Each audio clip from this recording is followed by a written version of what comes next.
Masuk. Sini Siva, masuk. Berapa ya, Bu?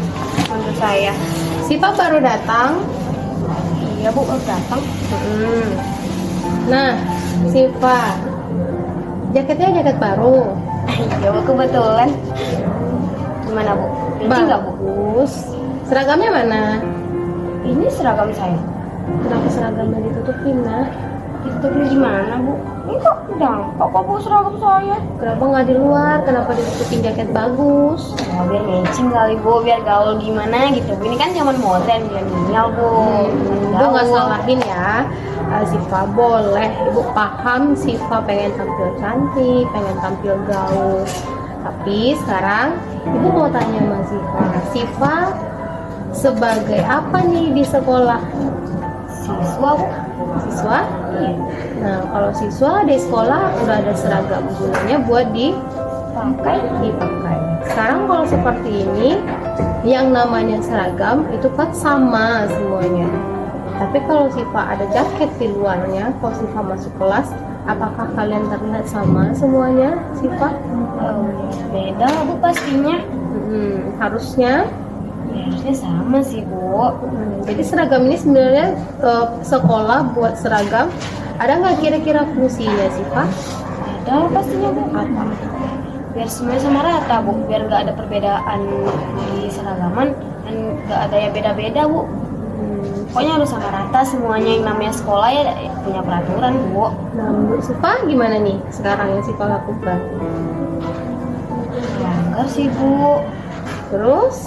Ya cuman ya namanya juga anak gaul, Bu. Boleh anak gaul. Ibu kan tadi Ibu bilang, Ibu suka nih jaketnya, Ibu mau beli juga. Tapi tadi Siva udah paham tujuannya sekolah ada seragam adalah untuk menyetarakan semuanya, Bu. Tidak ada si kaya dan si miskin. Kalau seandainya kayak misal ibu pengen beli nih, Ibu ada uang, Ibu bisa beli.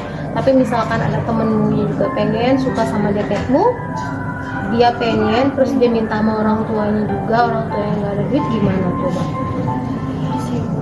Jadi itulah gunanya seragam itu dibuat. Ibu nggak larang Ada nih. perbedaan antara si kaya dan si miskin, Bu. Jadi nggak ada kecemburuan antara teman yang satu dengan yang lain. Nah, mereka pun akhirnya tidak ada yang rasanya, oh Siva kayaknya banyak duit nih, aku nggak layak berteman sama Siva. Salah satunya sebenarnya seragam digunain buat itu. Nah, Ibu akuin jaketnya bagus, Ibu juga suka, kamu boleh pakai. Jadi sekarang yang terjadi, sekarang ini udah terjadi nih, harusnya Siva bagaimana? Kalau solusi dari Sipa bakalan buka di jam pelajaran, Bu, untuk saat di kelas. Sipa bakalan buka, dan kalaupun hari dingin dan hari panas, misalnya ada cuaca yang nggak mendukung, Sipa masih boleh pakai kan, Bu. Tapi sebelum itu Sipa bakalan izin dulu sama ibu, sama guru yang masuk ke kelas Sipa. Jadi Sipa pakainya cuma di luar sekolah aja jadinya gitu, Bu. Karena apa? Karena biar nggak ada perbedaan, Bu. Oke, sekarang Siva ngerti ya. Setelah Siva udah mengerti, Ibu ingin bertanya lagi nih, mengingatkan kembali kan sebelumnya kita pas masuk sekolah awal, kita udah buat yang namanya keyakinan kelas. Nah, itu kan nggak Ibu sendiri yang buat, tapi ada keterlibatan kalian, ada Ibu. Beserta dengan apa yang mau kita yakini dan bagaimana konsekuensi yang akan kita dapat kalau kita melanggar komitmen yang udah kita buat. Nah, dari kejadian ini, menurut Siva keyakinan kelas yang mana yang udah sekolah coba? Keyakinannya Sipa nggak mematuhi peraturan yang ada, Bu. Kayak Sipa malah nggak pakai jaket ini, Bu. Padahal disuruh pakai seragam di sekolah. Jadi harusnya kita sama sama-sama rata semuanya. Mulai dari saat ini Siva dan Ibu semuanya juga sama-sama untuk berkomitmen menjalankan keyakinan kelas yang udah ada.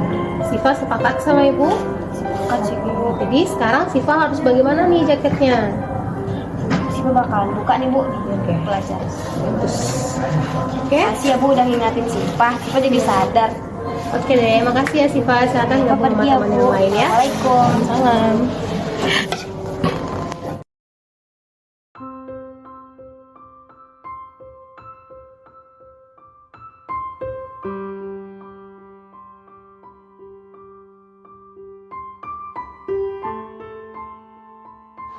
Raffi dan Adrian. Nah, hari ini Ibu sudah konfirmasi perihal tugas kita minggu lalu. Nah, kamu buat? Kamu buat? Kenapa tidak dibuat? Apa ada masalah? Kalian kenapa nggak dibuat tugasnya? Raffi dulu. Kalau Raffi lupa. Kamu bisa lupa? Masalahnya kenapa Raffi? Karena tunda, Bu. Apa yang kamu lakukan sehingga tugas itu harus tunda? Apa yang kamu kerjakan? Kenapa nggak tugas yang dikerjain dulu?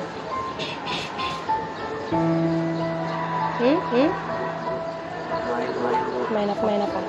Sama kawan. Kamu happy? Main? Kamu lebih bahagia main ketimbang belajar?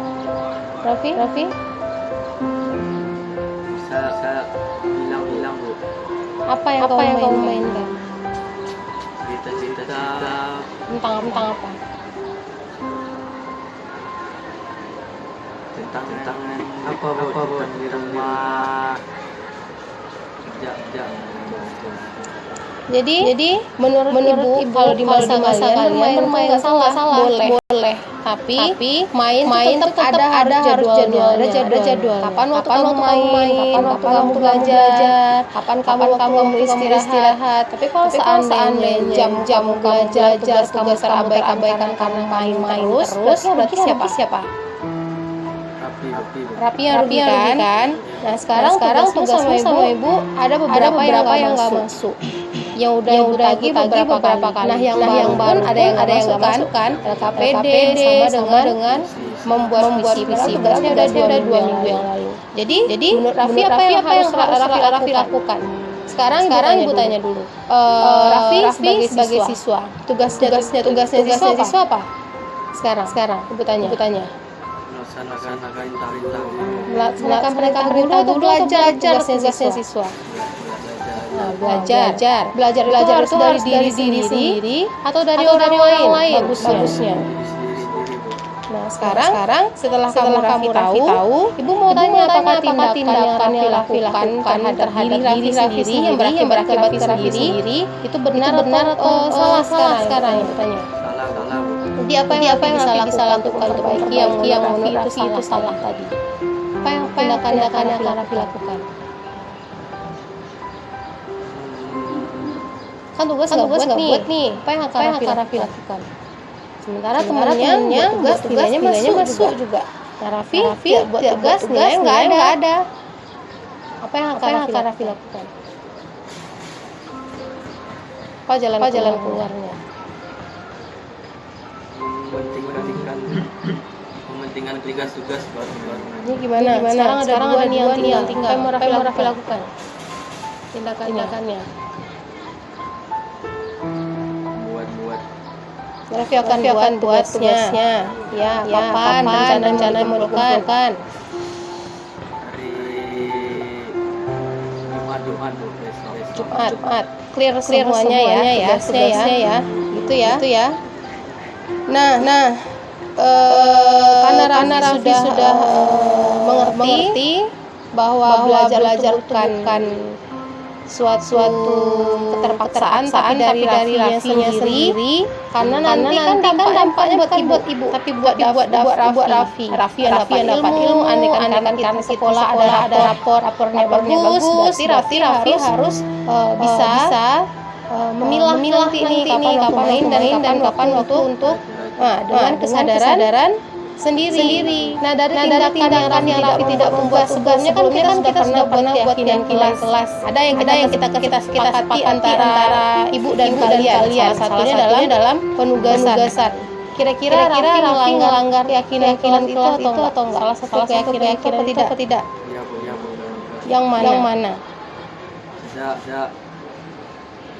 Tidak buat tugas.